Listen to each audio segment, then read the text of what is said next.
Ya sekarang lagi bareng temen di Tegal. Kayak kita kenal udah dari SD ya, SD yang sama. Terus SD itu. ya aku berkhianat berapa tahun. Jadi nggak sampai lulus SD ya. Terus kita ketemu lagi di SMP, ketemu lagi di SMA, dan pas kuliah kita hampir kuliah di tempat yang sama di Semarang ya, di Semarang. Terus aku pindah ke Jakarta dan dia pindah ke Bandung. Dan posisi aku lagi di Tegal, dia juga lagi di Tegal. Jadi kita sering main bareng, kita sering ngobrol bareng. Dan salah satu hobinya, karena akhir-akhir ini dia lagi sibuk setelah tunangan, agak tidak bisa bucin guys. Punya ruang kosong. Tapi kalau pas dia kosong kayak sekarang, tunangannya lagi piknik ya? Iya, lagi piknik kan? Lagi piknik. Off the record lah. Bisa diculik.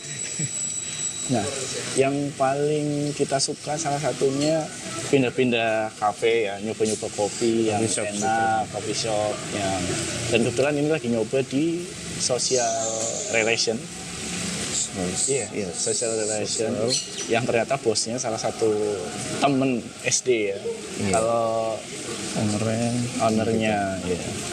Kalau aku sih belum, udah lama nggak ketemu. Cuma dulu waktu SD kita bukan sering ya, satu becak bareng gitu. Emang iya? Iya. Ya rumahnya searah.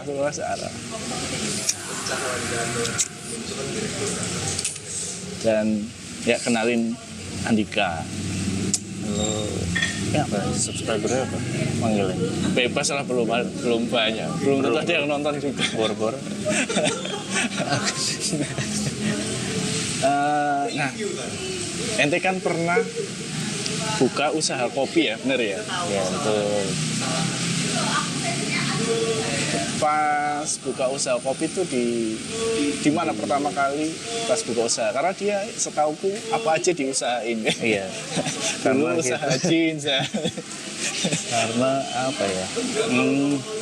Masuk ke kopi aja ya. Kalau di kopi itu awalnya sebenarnya awal belajar awal kenal kopi deh. Itu tahun 2000, sekitar 2011 kalau nggak salah. 2011. Pas udah kuliah ya? Udah kuliah. Jadi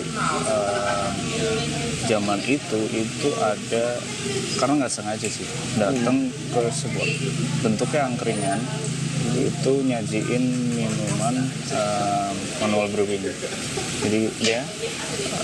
Maksudnya manual brewing itu kan manual brewing nggak kan banyak banyak ya. Iya. Manual brewing salah satu menu espresso, tapi dipakein di alat manual. Pakai alat namanya presso. Nah, itu pertama kali nyoba lihat, ini apa sih, buat apa ya? Bentuknya kok besi gini, tapi jadinya kopi gitu. Pertama nyoba di situ. Dia yang kan? Iya, yang pakai lever, pakai tuas gitu. Nah, terus tanya-tanya nih langsung sama pedagang. Tapi tuh warung angkringan jual kopi, menunya ya kopi susu. Padahal angkringan. Maksudnya angkringan kita kan angkringan pada umumnya. Yang kita tahu kan sasetan kan rata-rata. Iya. Ini enggak. Dia pakai alat mesin presso itu. Jadi ini buat apa? Makanya saya heran. Heran terus nyobain, beraniin nyoba. Ternyata menunya ya worth it. Saat itu aneh tuh nggak apa namanya, nggak pernah nyobain kayak cappuccino, espresso, itu tuh nggak pernah. Ya paling sekali 2 kali lah ya. Maksudnya nggak rutin. Nggak pernah nyobain itu. Ya udah kopi mah kopi saset aja. Itu kata orang gula dikasih kopi gitu. Iya itu. Udah terus tertarik. Akhirnya aneh belilah itu alat itu, terus belajar. Cuma saat itu kan informasi dari forum atau dari apa namanya, zaman segitu tuh masih dikit ya. Oh iya. Jadi kayak belajar tuh langsung lihat apa namanya sumbernya kan, rata-rata orang di luar pada pakainya kan mesin kopi semua, mesin espresso semua, jarang yang pakai alat manual. Nah, Ana belajar langsung ke ininya, apa namanya, pertama dari menu. Ini tuh ternyata alat espresso ini tuh buat bikin espresso, tapi dia nggak pakai, tapi dia non electrical kan? Iya, manual. Nah, jadi ngandelin pakai air panas dari boiler terpisah, pakainya air panas beneran, masak sendiri, rebus sendiri pakai teko, lalu dimasukin ke chambernya, terus ini grindingnya juga terpisah kan. Oh gitu, oke. Nah tapi kan espresso kan yang tak tahu kan dia kayak bahan dasar kan sebenarnya. Iya, nah dari situ lah dijadikan menu lain. Ternyata baru tahu ternyata espresso itu bisa jadi turunan menu kopi yang banyak. Oh iya. Makanya, wah beli nih kayaknya oke nih. Sampai situ Bisa eksperimen ya? Biar bisa eksperimen. Karena waktu itu Ana lihat buat belajar barista ya. Iya. Buat barista mahal-mahal bener. Terutama yang elektrik. Enggak, jadi kelas-kelas barista tuh mahal. Oh maksudnya apa namanya? Pengen belajar. Iya. Kursus. Iya. Kursus berapa singkat. 8 juta. Iya berapa di atas 5 juta waktu itu. Sampai segitu. Pada waktu itu. Iya. Cuma kan proper lah ya belajarnya, ada teorinya, terus ada langsung prakteknya emang langsung pakai mesin, itu fundamentalnya lah. Nah, karena budget terbatas, ente belajar dari mana? Dah daripada duit segitu buat ini, tapi kita nggak bisa eksperimen lagi, harus apa namanya, terjun langsung kan. Kalau itu harus punya mesinnya langsung kok. Percuma dong kita belajar tapi ujungnya nggak bisa dipraktekin lagi karena iya, maksudnya bisa tapi yang minum ya kita aja gitu, sama mungkin ngundang teman. Kalau belajar di situ, kalau ngambil kelas itu kan ya soalnya agak beda nih, pakai alat manual prinsipnya sama pakai elektrik tuh mesin beda. Jadi kalau mesin kan ya udah terukur aja. Kalau ngambil kelas ya Anda harus pakai mesin lagi dong, dan itu mahal ya? Nah, itu mahal. Mesin kopi yang satu grup aja espresso udah di atas 30. Anjir. Nah misalkan satu mesin itu kan 30 waktu itu ya, 30 juta ya, sekitar 30 juta. Kalau kita beli yang manual tapi bisa menghasilkan, maksudnya fungsinya sama cuma agak effort. Iya. Kalau manual bisa sampai berapa? Itu zaman dulu ya, aneh belajar itu mesin manual press itu harga belum booming di sini. Belum booming di Indonesia. Itu harga, ada yang jual harga 1,7 kalau nggak salah ya. 1,7 juta. Jauh, cok. 30 juta. Iya, tapi kan itu mesin utamanya kan, mesin 1,7 iya, untuk mesin utamanya. Cuma kan kalau yang 30 juta dia bisa floating susu juga, bisa pakai air panas juga. Kalau presso kan manual cuma iya. Jadi kocok manual ya. Kalau itu kan presso cuma buat espressonya doang. Jadi emang ada beberapa alat lagi yang harus kita punya kalau buat untuk menghasilkan menu yang sama dengan mesin. Oke. Nah pas itu kan kita harus tahu nih gimana cara makainya, terus kayak apa sih takaran ya, berapa gram, airnya berapa. Itu belajar dari mana? Waktu itu belum booming. Kalau sekarang kan mungkin banyak kayak di YouTube banyak. Sekarang kan di YouTube banyak. Terus juga kayaknya sekarang orang belajarnya dari YouTube ya. Iya. Kalau dulu harus baca. Forum luar ya. Sites ya. Kalau dulu tuh ada Coffee Geek. forum itu kayak ini buat orang-orang yang mau Coffee Geek. Forum internasional. Iya, forum luar sih banyaknya. Bule-bule. Itu tuh banyaknya di Coffee Geek itu ini home barista. Oke. Kalau bule kan minum kopi udah jadi keseharian ya. Iya benar, kayak pagi tuh entah harus sarapan atau enggak, pokoknya ke warung kopi dulu, mau take away atau apa. Biasanya kan di film-film kayak wajib ngopi lah kayaknya, wajib ngopi. Nah, cuma kan bisa mau beli atau bikin sendiri. Oh iya, bisa beli atau dia buat sendiri gitu. Tapi kalau yang sampai ekstrimnya, berarti mau ngopi sendiri, dia tuh bikin punya alat di rumah gitu loh. Nah, ngetweaknya itu cari-cari, kan mesin ini nggak ada ngoperasiinnya, ada ya macam-macam lah buat merawatnya. Itu orang nggak ada wadah lain, jadi mereka ngepost apapun di forum itu. Dan nanti belajar dari situ. Itu dulu ingat banget kalau kita semua lagi bingung ya mau nongkrong di mana. Terus kayak malam minggu misalkan besok libur semua, kita diundang dia untuk ngopi di rumahnya waktu itu ya. Ayo ngopi gitu. Ini sebenarnya percobaan ya, bro ya. Percobaan. Untuk nggak mulus, untuk nggak mati gitu ya. Pertama jadi kan aneh beli preso itu ya, beli preso tapi nggak tahu nih ini mau diapain, karena waktu aneh belajar itu semuanya alat mesin.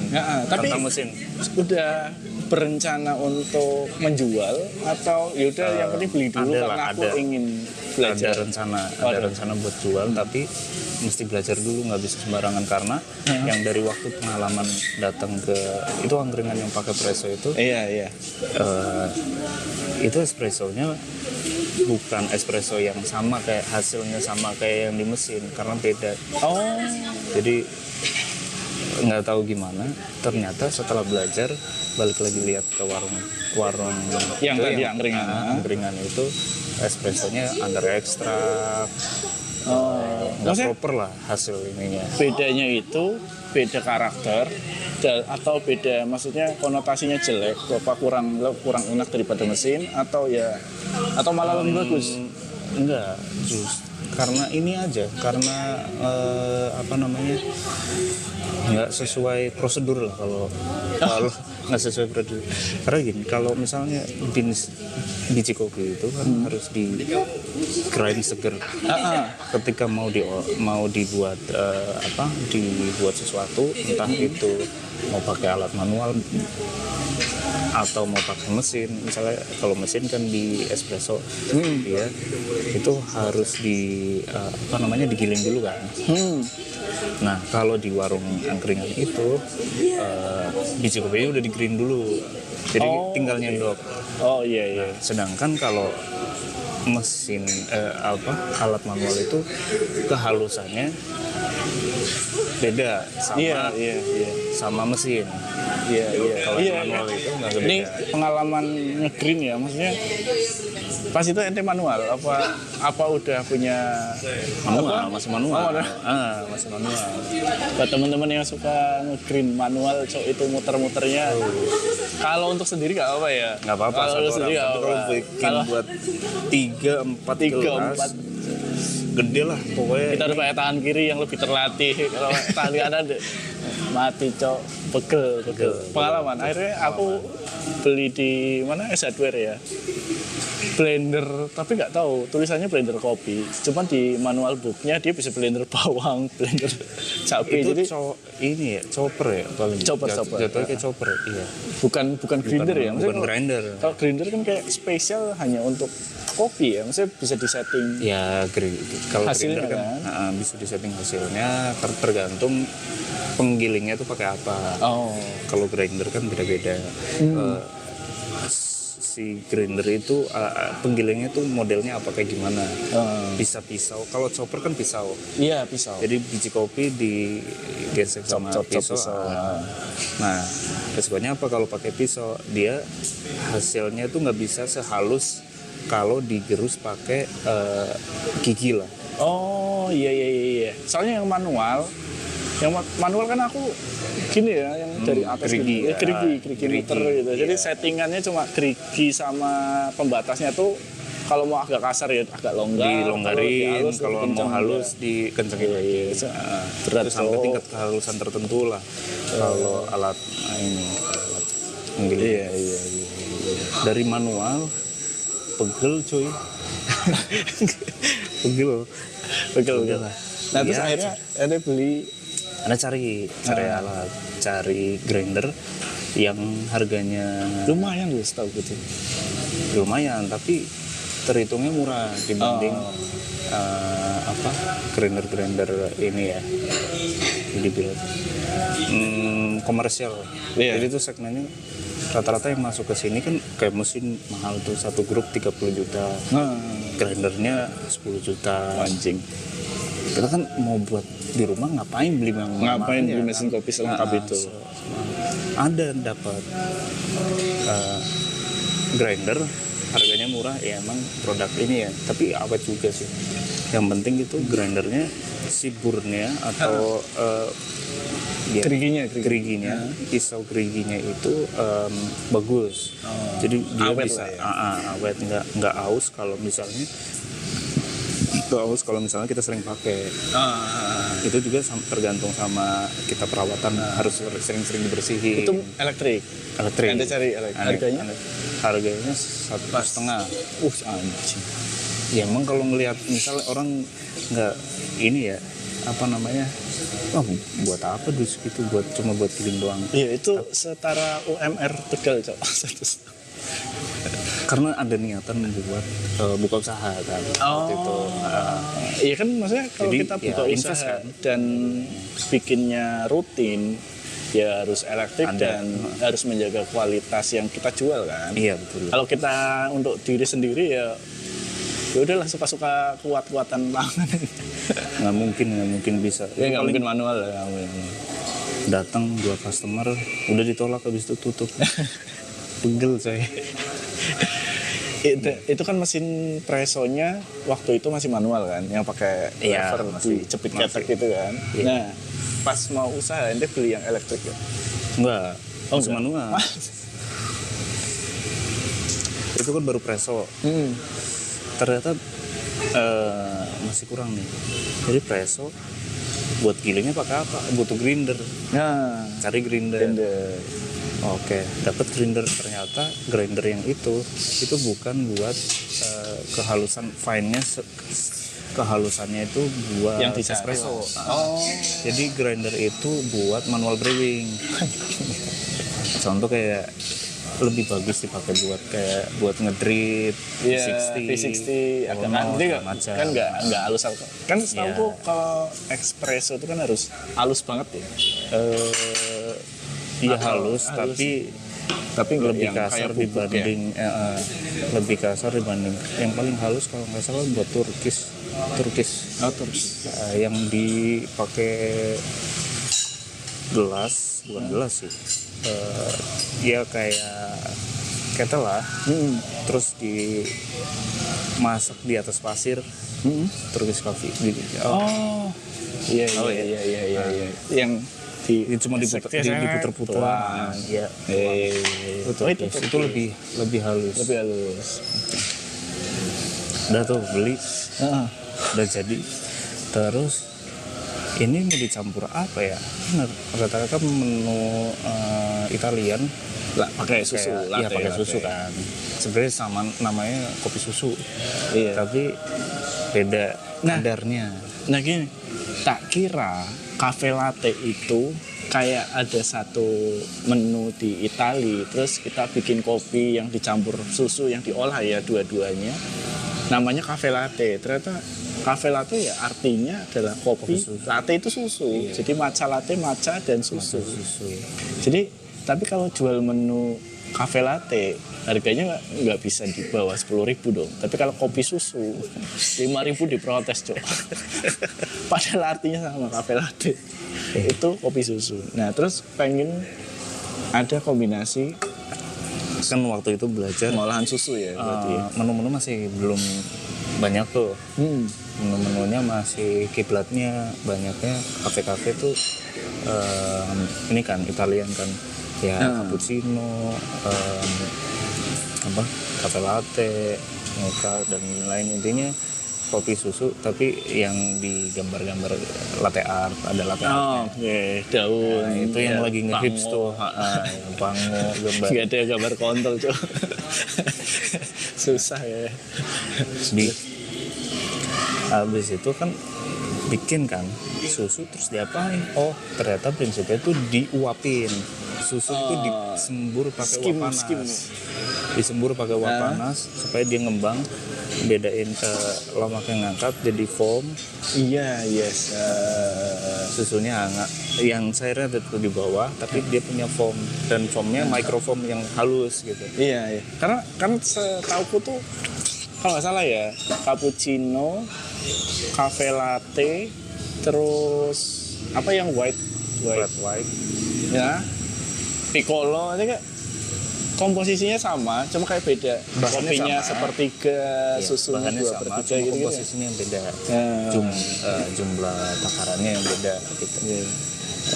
Jumlah susu sama perbandingan susu sama espressonya itu yang beda. Iya. Beda menu.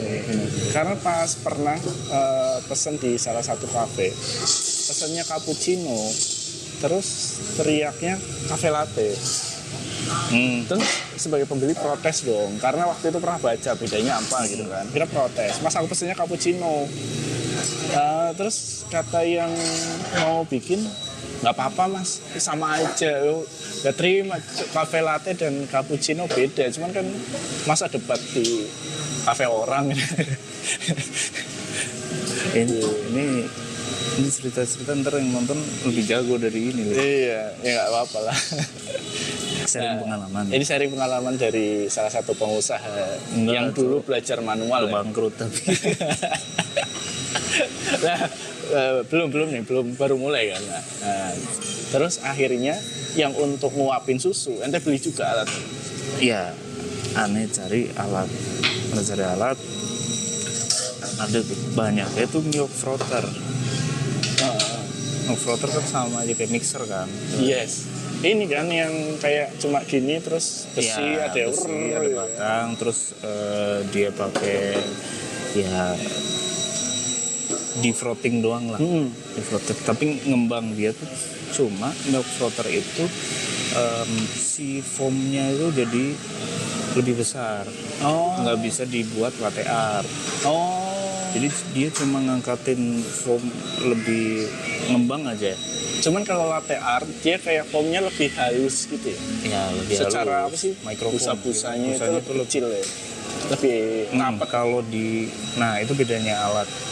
Kalau di frotting, bukan frotting, iya frot pakai uap. Kalau milk frother kan dipakai mekanik ya, pakai mesin alat diputer ya. Kalau frother di ini mesin itu diuap, dia disembur uap, tekan uap. Jadi uap panas disemburin ke susu, jadi dia ngembang.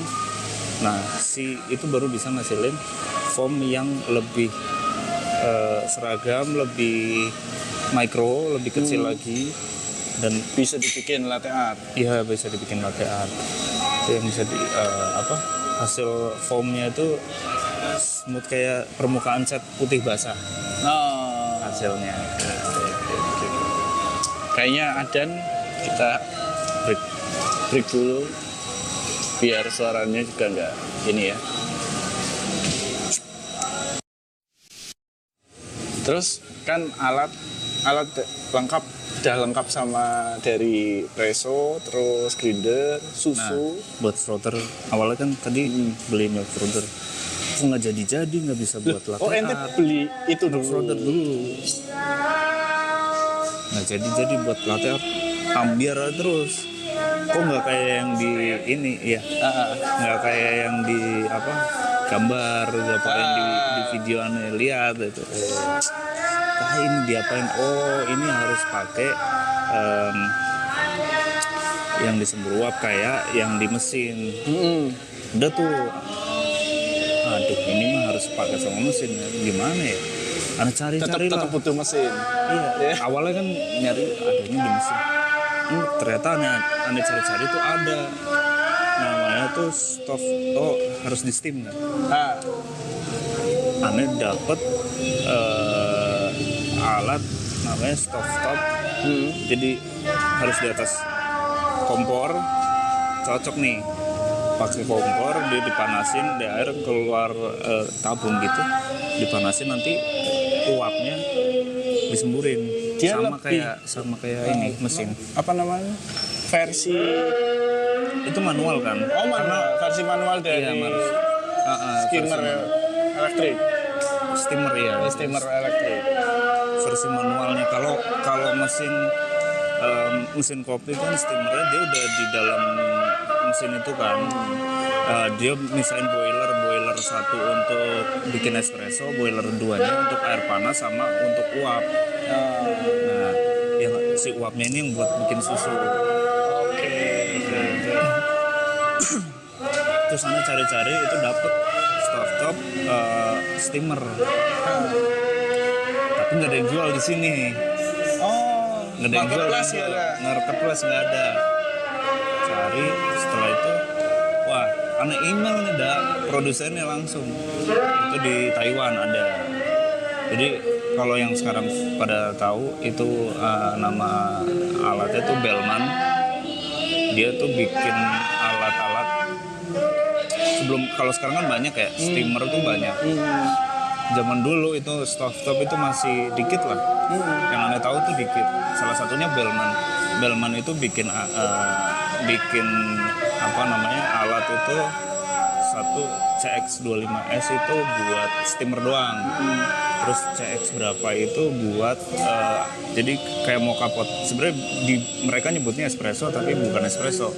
Jatuhnya kayak mocha pot keluarnya karena lebih cair dan lebih berair lah, lebih banyak. Nggak lebih pekat ya? Iya, nggak lebih pekat. Nggak sepekat espresso. Karena nggak, ya kalau secara ininya alatnya nggak memungkinkan buat menghasilin pressure-nya, nggak memungkinkan buat ngasilin espresso gitu. Jadi cuma mereka tetap nyebutnya kayaknya espresso juga deh. Karena beli yang steamernya aja, karena Anda butuhnya kan steamer. Udah Anda beli yang itu steamer, terus espressonya pakai ropresso dari luar. Iya, enggak, Anda email tuh. Lama nggak dibalas sama produsennya. Udah hampir nyerah nih. Taunya ada yang jual di sini berapa bulan kemudian ada yang jual di Indonesia. Tapi harganya masih mahal. 2,5 waktu itu. 2,5 juta. Hitungan manual ya itu ya? Iya, itu baru steamer doang.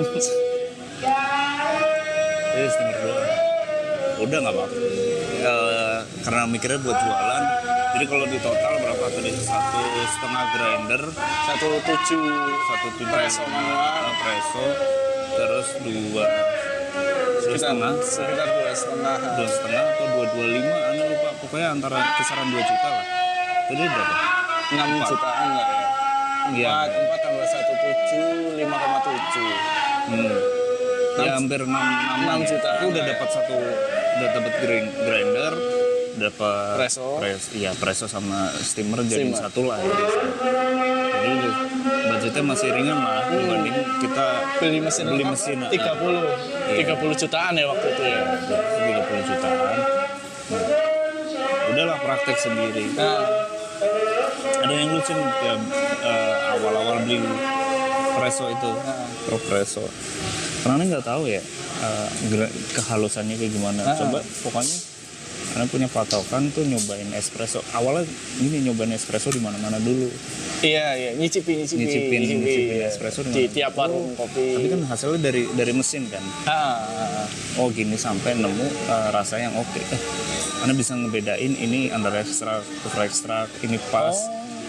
dari tampilan dari apa penglihatan matanya ke segimana gitu, sama dari rasanya Rasa. itu sampai Anda bisa Yang bedain pas enak, seberapa yang nih pas. yang menurut ente cocok lah. Terus Anda coba di presso nggak jadi. Pertama kali coba, Anda ingat ya, bulan puasa nyobain bikin espresso pakai presso itu, ada kali 20 shot dalam satu malam. Cobain bikin nggak jadi, bikin lagi 20 tuh 20 shot. ngepres. Iya.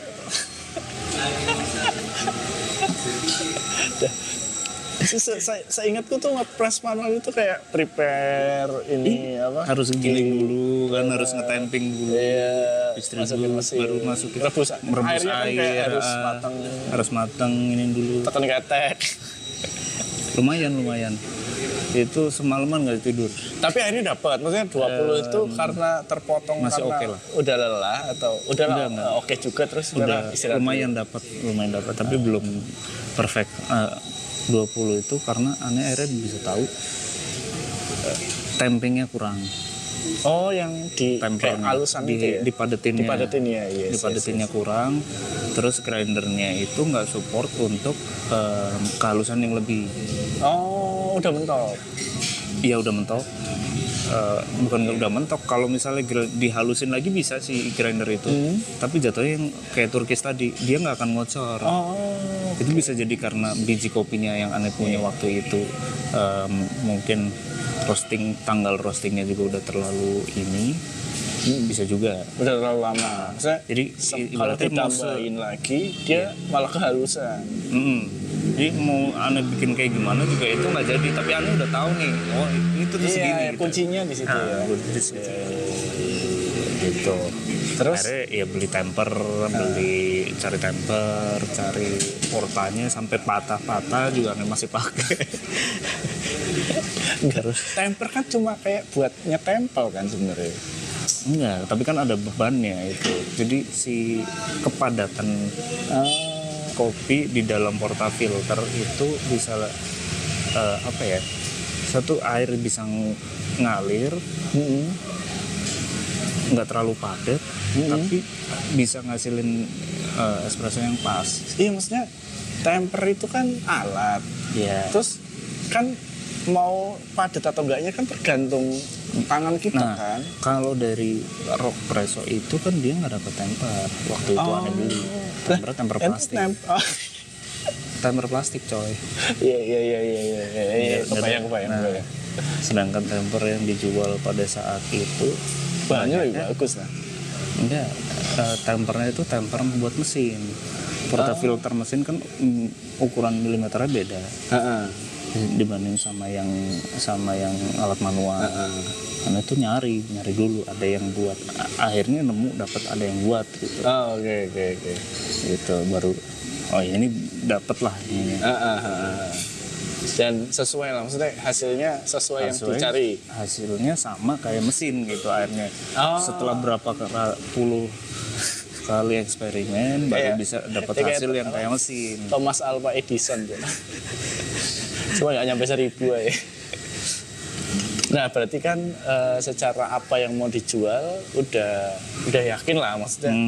Oke, udah siap dijual.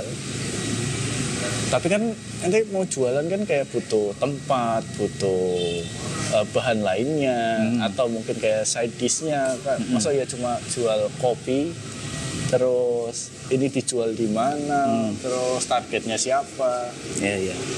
Jadi waktu itu tuh kenapa mutusin buat beli alat-alat kopi itu karena aneh buka toko roti. Buka toko roti, nggak ada menu minuman kopi. Iya, menu ekstranya. Karena aneh kan itu franchise. Jadi yang di franchisein itu produk ininya bannya doang. Rotinya, roti O ya. Nah itu kan cuma produk itunya doang.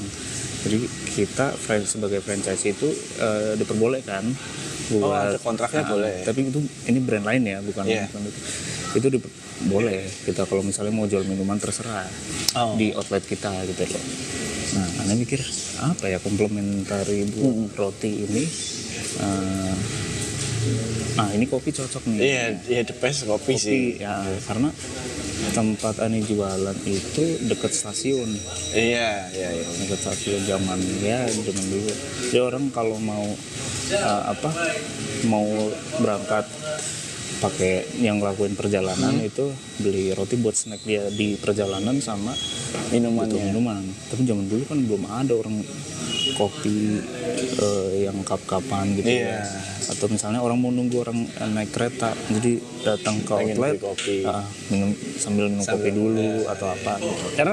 Karena yang pernah tak baca di salah satu buku tentang tentang bisnis lah. Ada cerita orang kalau beli kopi di toko biasa, anggaplah 5.000, beli kopi di stasiun dia bisa sampai 10.000 atau 12.000. Iya. Dan dia mikir bahwa tempat jualan itu penting selain produk yang kita jual. Iya, itu kan masuknya ke ada kalau ada teorinya ya. Ada teorinya. Dan ternyata itu kalau nggak salah kopinya sekarang yang kita kenal dengan merek Starbucks. Betul, dari situ, dari bahwa jiwanya Starbucks adalah kita butuh waktu cepat dan kita pengen kopi gitu.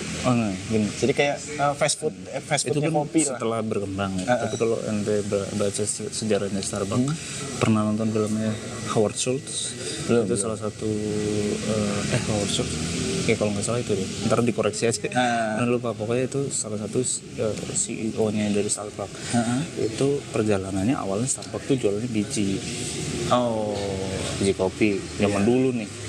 Biji kopi, tapi si CEO ini dia tuh ngelihat di Itali jalan-jalan, kalau nggak salah seingatannya ya, dia lagi jalan di Itali, orang-orang Itali tuh lebih dahulu menikmati kopi, kayak banyak yang minum di kafe, minum espresso, Nah dia tuh pengen bawa culture itu ke Amerika. Howard Schultz ini bukan dari awalnya itu bukan foundernya dari Starbucks. Starbucks itu foundernya itu jual biji kopi itu. Nah pengen dia gabung join, terus akhirnya lupa, pokoknya singkat cerita tuh akhirnya Starbucks itu foundernya ngejual, nggak salah itu ngejual Starbucks. Nah si Howard Schultz nih ngelihat peluang itu bahwa Starbucks ini bisa jadi besar dengan konsep dengan culture-nya itu yang menyajikan minuman yang sudah disiapkan gitu. Iya. Akhirnya dia cari investor lah segala macam, terus akhirnya dibelilah ini Starbucks gitu. Akhirnya berkembang, terus sempat jatuh bangun. Iya, sampai sekarang ya. Nah, pas ente mau jualan, udah nentuin, maksudnya jualan kemana? Ya, kalau jualannya kemana, aneh itu karena awalnya itu sebagai produk komplement, menunjang dari produk utamanya itu aneh kan jualan ban roti ya. Iya. Roti lebih ke ini ya berarti ya, ke yang orang keluar masuk stasiun ya. Iya. Ya produk utamanya kan mainnya roti. Ibaratnya kalau misalnya sekarang Jeko deh. Dia kan donat.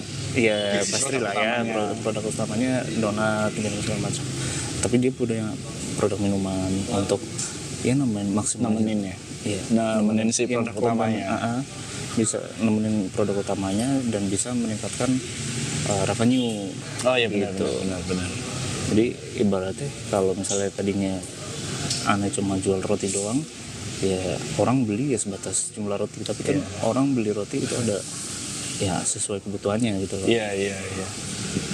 Kalau ada produk lain, aneh bisa nambahin orang spend belanja di toko, di outlet gitu.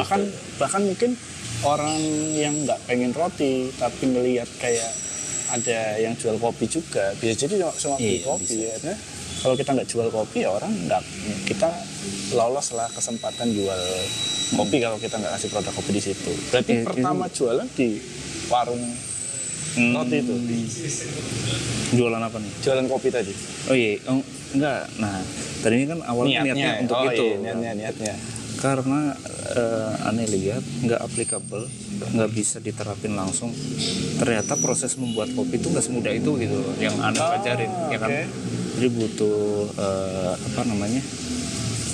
Ya tadi barista atau yang ladenin, yang bikinin kopi itu.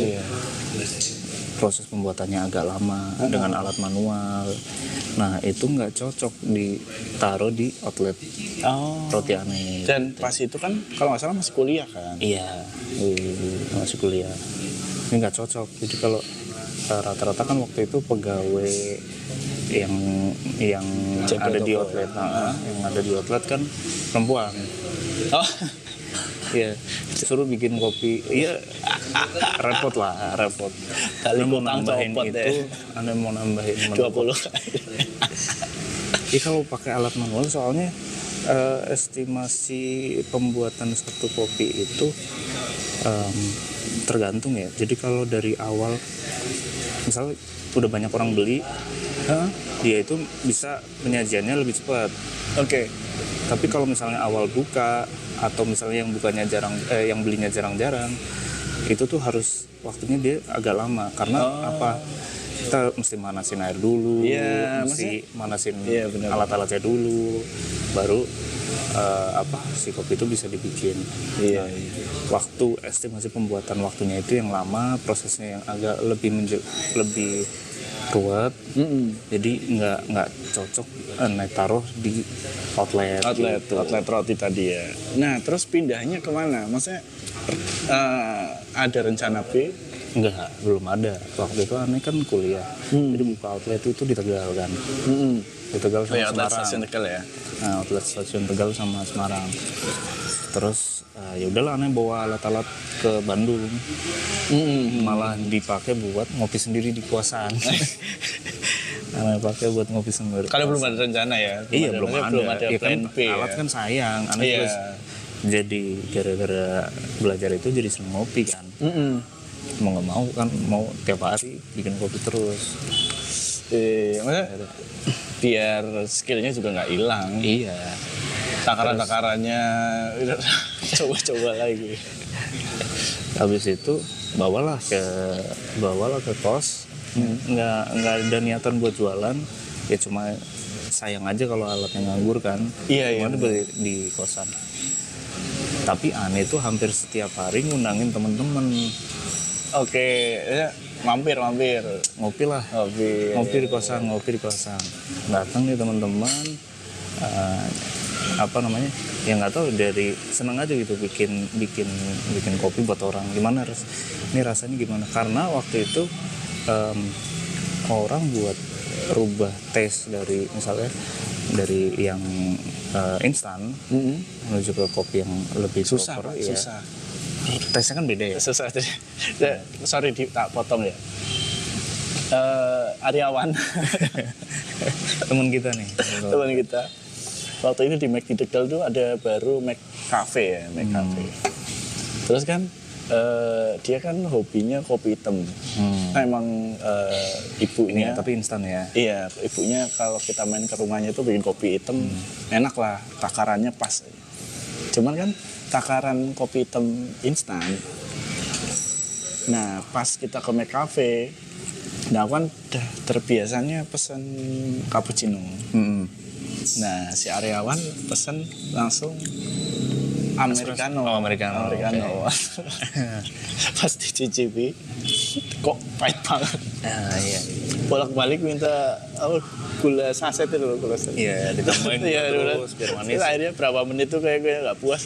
Aja enakan kopinya pikirin ya. Enak kopi instan lah. Tapi memang ngerubah tes itu susah. Ngerubah rasa itu ya butuh waktu, kebiasaan, kuantiti lah. Iya. Tapi nggak ada yang nggak mungkin, selera itu bisa dirubah dari situ kan. Nah itu tuh di samping Ane seneng bikin kopi, Ane juga pengen tahu kopi yang enak tuh kayak gimana sih buat orang lain. Oh iya, maksudnya menurut secara objektif lah ya, Iya. maksudnya secara masyarakat, terutama yang pindah dari kopi saset ke Iya, betul. kopi brewing. Cobain banyak yang datang, terus akhirnya cobain kalau kayak gini. Nah disitulah segmen bukan segmen nih, kalau segmen kan Ane niatnya jualan ya misalnya. Iya. Nah tapi Ane bisa ngedapetin seleranya segini orang kalau misalnya emang dia jarang ngopi yang kayak ngopi yang kita bilang bisa ini ya, ya udah tahu rasa kopi yang macam-macam. Iya, bukan kopi saset tuh. Ya bukan yang instan lah. Kalau yang sering instan itu, seleranya lebih kayak gini. Nah kalau yang ini misalnya orang yang seneng kopi, sering ngopi itu seleranya kayak gini gitu. Dari situ. Akhirnya ada teman Ane nyobain, datang kan ke tempat Ane, terus dia udahlah buka usaha aja buat ngasih ide, ngasih ide buka usaha, boleh. Karena memang dari awal rencananya juga untuk Awalnya kan emang pengen usaha buat jualan. usaha. Cuma kan Ane kan nggak punya modal lagi kan. Zaman masih kuliah, Masih buat mikir buka tempat segala macem, mikir modal lagi kan. Nah, jadi lintah orang tua. Karena mikir ada orang yang ngejakin, terus ya udahlah ini mau gimana nih bikin, ya udah dengan modal yang seminimal mungkin. Akhirnya kita balik ingat zaman dulu pas pertama itu nyobain kopi di angkringan gitu, ya udah bikin yang konsep yang sama tapi awalnya yang lebih proper gitu, karena waktu dulu kan ya udah sih nyobain espresso ini yang penting alatnya doang sebagai visual, tapi kalau dari segi rasa dia kurang kan. Soalnya pengennya ya yang bener-bener yang kayak kafe, tapi rasanya iya rasanya kayak kafe, pengolahannya kayak kafe, beansnya juga yang pilihan yang lebih yang bagus gitu. Dengan konsep kaki lima. Dengan konsep kaki lima. Oke, gitu. Responnya lumayan oke sih. Nah tempatnya kan berarti gerobak katanya beli nyewa Bikin anjir, bikin sendiri, bikin gerobak, terus tempatnya kan lebih ke pinggir jalan ya berarti. Iya. Nah itu maksudnya halaman orang atau itu dikebuki orang? dari teman tunan itu dia punya kios. Dia punya kios, udah deh gini nih buat ngisi, ente buka usaha di depan kiosnya. Jadi ada space gitu, Ane bisa taruh gerobak, meja-meja dikit. Waktu itu berapa meja doang ya? Awalnya nggak punya meja malah. Jadi orang yang beli cuma di gerobak doang. Terus Ane tambahin meja 2 biji, 3 biji. Mulai rame, nambah lagi. Mulai rame. Pak, anak kuliahan yang datang. Anak kuliahan, tapi paling enak tuh anak kuliahan tapi yang student exchange, karena dia ngasih tips. Iya. Bedanya orang Indonesia dan orang luar itu, orang Indonesia ngasih uang tambahan lah ya untuk pelayanan itu. Dia harus pakai nota, jadi ada service charge. Iya, service charge itu harus semi dipaksa. Tapi kalau orang luar tuh kasih tips sendiri. Kesadaran. Ya, emang nggak bisa, service tips itu nggak bisa diterapkan ke masyarakat pinjol. Intinya masih pinjol ngasih tips. Agak nyambung sedikit soal ini. Tapi jadi Anda pernah tuh dapat customer lah. Customer kan udah berulang ya. Jadi awalnya ada nih orang Korea, pertukaran pelajar. Itu datang beli kopi, terus kaget harganya kok bisa murah sih. Tapi habis nyobain dia UMR kecil. Cocok. Dia balik lagi. Rasanya cocok. Dia balik lagi. Terus setiap dia beli, misal harganya waktu itu 12.000. Karena masih ingat itu customer yang itu sukanya mocha. Mocha kan ada coklat, Iya. espresso gitu. Dia pasti beli mocha. Nah itu 12.000 kembali 3.000. Dia nggak mau dibalikin. Buat itu. Nah, oh iya nih. Itu baru dia berarti namanya maksudnya tips dapat gitu. tambahan margin keuntungan Dapat tambahan. 25% gara-gara tips. Dikasih 15.000 juga masih termasuk murah buat dia kan. Karena dulu ada temen Grab car, tapi dia aktifnya itu seringnya malam minggu jam 12 malam ke atas. Okay. Jadi targetnya dia itu adalah orang-orang yang pulang dari bar. Iya. Orang-orang yang pulang tipsnya dari gede. Ya, tipsnya gede. Nah, bedanya yang luar dan yang lokal. Kalau orang lokal tuh misalkan nganter 70.000 dikasih 100.000 kembalian ambil gitu ya. Kalau orang lokal beneran tidak meninggalkan apa-apa, dibayar sepas-pasnya aplikasi. Betul. Kadang malah ninggalin muntah di mobil. Gak dapat tambahan untung, malah dapat tambahan nyikat mobil ya. Biaya perawatan. Nah, terus kan ente udah nih jual kaki lima. Bertahan berapa tahun? Dari 2000 berapa dulu? 2000. Ntar dulu, kayaknya ini masih ada deh stikernya. Berarti kan maksudnya waktu itu kan baru nyoba 2011 kan. Ini sampai menemukan untuk jualan itu aduh nggak ada ini nih. stiker ya. Stiker awal aneh Estimated gitu. Since gitu ya. Iya. EST. Iya, Established. Terus 2012 kayaknya. 2012. Sampai sekarang? Sampai sekarang masih ada, tapi bukan aneh yang ini, udah di cover ke teman. Tapi ente dapat, maksudnya kayak masih sebagai kayak misalkan pemegang saham atau apa? Enggak sih, aneh lepas. Nah, ribet soalnya. Tapi masih ninggalin beberapa alat lah di situ karena ya masih dipakai ya. Nah, itu yang aneh tinggalin, yang sekarang masih ngoperasiin itu teman aneh yang pertama kali ngajak. Oh.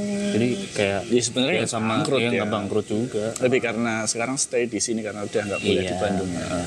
Cuma aneh kan ngehargain teman aneh ngajak dari awal nih bikin usaha naik turunnya kayak gimana. Dan maksudnya dia masih mau buka gitu. Jadi ya udah bawa aja alatnya gitu. Dan itu pun maksudnya masih menguntungkan. Maksudnya ada untungnya lah. Iya.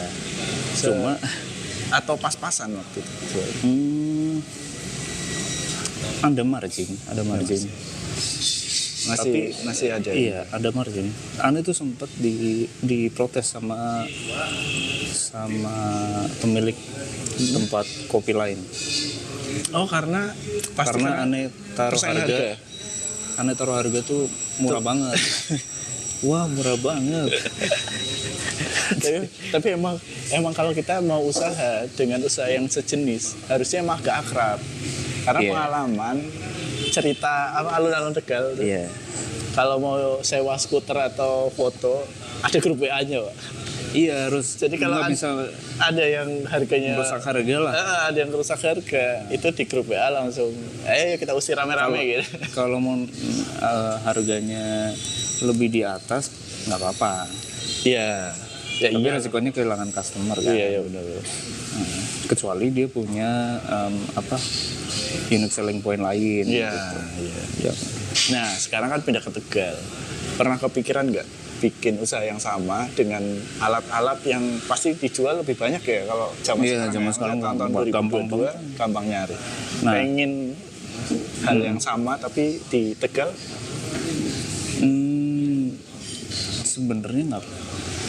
Sebenarnya pengen, tapi pengennya tuh bukan hal yang harus kalau dibagi misalnya ini nggak harus gitu loh.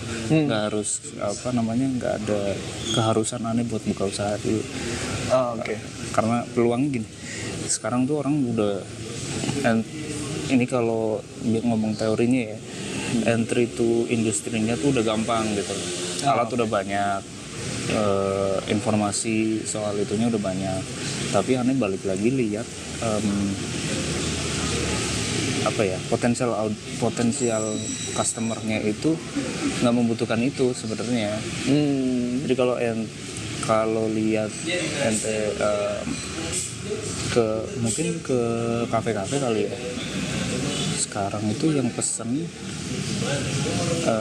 namanya warung kopi, tapi yang pesan kopi mungkin nggak bisa 50-50. Menu non kopinya setengah, menu kopinya setengah. Nah, berarti itu kan kalau aneh lihatnya, oh ini selera customernya nggak semuanya di kopi dong. Kalau misalnya emang seleranya kopi, ya menu yang banyak keluarnya di menu kopinya kan. Iya benar. Tuh. Karena kan rata-rata cewek itu pun pesennya biasanya kayak red velvet, coklat, matcha gitu. Coklat. Tapi beda daerah sih. Kalau misalnya kalau kota, kayaknya kotanya kalau misalnya lebih gede itu banyak yang udah banyak yang udah aware sama kopi lah. Tapi kalau kayak di sini di Tegal masih ya enggak inilah masih segmented kayaknya ya. Masih segmented. Karena untuk penikmat kopi sebenarnya kopi itu apa ya? Menurutku sayang dilewatkan untuk kita mencicipi dari kafe ke kafe mana sih yang kita cocok. Ya selain tempatnya juga enak. Cuman untuk konsep kopi yang proper dengan tampilan kaki lima ya, maksudnya itu kayak belum ada loh untuk di Tegal. Iya, memang belum ada sih, ada beberapa anda yang tahu. Ada beberapa. Cuma memang gini balik lagi sebenarnya kita punya usaha, tapi kalau misalnya customer ente itu ente tahu nih, ente bisa bikin kopi enak, ente tahu banyak beans enak, tapi yang mau beli siapa? Iya benar. Jadi kalau itu kan kita nggak bisa idealis lagi kan. Iya. Supaya bisnis tetap jalan, itu kan harus mempertimbangkan menu apa yang customer ente suka. Orang datang ke situ karena apa? Ternyata kita nggak menjual ke diri sendiri ya. Reasonnya orang datang ke tempat kopi masih tetap buat nongkrong, bukan buat menikmati kopinya. Ada beberapa orang yang memang datang buat nikmatin kopi gitu. Tapi ada yang ya datangnya buat nongkrong gitu. Iya. Bukan prioritas utamanya menikmati kopi. Bukan menunya yang dicari, tapi place-nya. Iya. Mau menongkrong. Bukan. Iya sih. Belum. Berarti misalkan, nah menurut ente ini kan banyak ya warung kopi yang udah tampilannya bagus-bagus. Maksudnya secara tampilan berarti kan ya benar itu emang orang nyari ke situ salah satunya untuk nongkrong. Iya. Menurut ente di Tegal ini udah banyak warung kopi yang enak untuk didatengin sama teman-teman. Apa masih ada peluang lah kalau buka di mana gitu. Karena lumayan menjamur loh warung kopi, tapi beberapa juga cuma bukan kopi-kopi yang diolah dengan proper, maksudnya kopi-kopi yang kopi susu pandan gitu-gitu yang sih cup coklat itu belum proper banget untuk kalau buat penikmat kopi ya untuk penikmat kopi itu karena selera dia kan untuk yang demen banget ngopi ya emang menu-menunya tertentu kan. Iya. Menu siapa? Zulmi karo Ike. Siapa? Ike. Oh Ike. Oh Zulmi karo. Iya terus menu-menunya kan tertentu. Dengan Pak Haji harus tau ketemu kiye. Iya, aku yang bingung ketemunya nang ndi.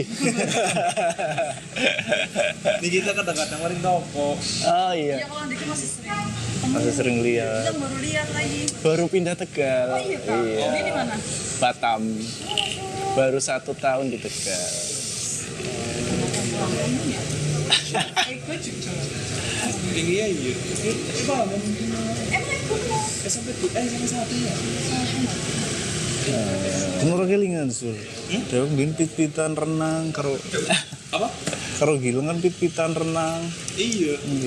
Ya makanya gila. Zaman apa ya? SMP. Oh SMP. Kalian cok.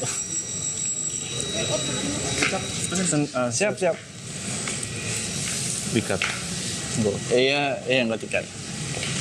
Terus Tadi Mas, kira-kira masih ada sih. Tapi apa ya? Cuman kayaknya Ada jadi gini. Kalau menurut aneh tempat kopi di Tegal banyaknya sekarang menyesuaikan sama sama ini ya customer ya, selera customernya. iya benar-benar. Lebih yang ke sweet, yang manis, menu olahannya base-nya dari sirup. Iya benar-benar. Tak potong bentar. Jadi pengalaman aku punya warung kopi di Batam ya. Sering nongkrong di situ karena menu terbaiknya adalah ketika kita pesan rice sugar. Jadi memang buat kalau kita jual kopi memang kayaknya udah umum ya mau di biasa rice sugar atau bahkan no sugar sama sekali. Karena mau ya ngaruh ya kita maunya customer lidahnya cocoknya di mana. Terus masih ada yang idealis gitu ya, maksudnya mempertahankan signature dia mau jual kopi proper ada juga. Oh iya, maksudnya kopi yang bener kayak gini gitu ya, maksudnya bukan ngikut selera pasar ya. Itu jualnya juga dia price range-nya lumayan. Itu ini masih ada, tapi rata-rata banyaknya yang ngikutin pasar gitu. Terakhir sebelum kita akhiri, menurut ente warung kopi dengan rasa tempat yang oke di Tegal di mana? Dan pricing yang masuk akal ya, maksudnya value-nya sesuai. Ini sebut merek ya? Sebut merek gak apa-apa lah. Opini aja. Opini ya. Anu tuh lumayan suka sama ini John Kopi. Satu, John Kopi. Daerah mana? Daerah Slawi.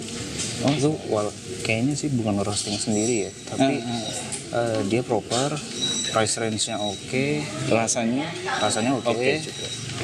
Jadi aneh kan demen sama cold brew juga. Nah itu mereka ada nyediain cold brew. Terus tempatnya juga lumayan. Oke, John Kopi. Kapan-kapan kita lanjut di John Kopi. Sampai jumpa di video berikutnya.